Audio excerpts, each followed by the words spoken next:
Why do 80% of users get subpar responses from ChatGPT? It's all in the prompts.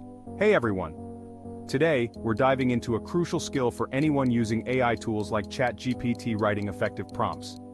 Let's explore why prompts are so important and how you can improve yours.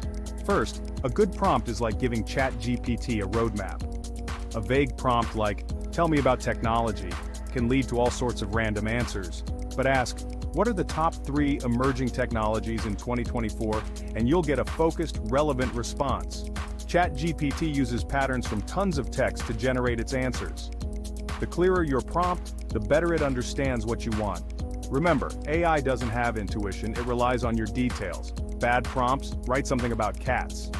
Good prompts, list 5 common health issues in domestic cats and how to prevent them. See the difference? Here are some quick tips. Be specific, add context, ask direct questions, and limit your scope. So there you have it.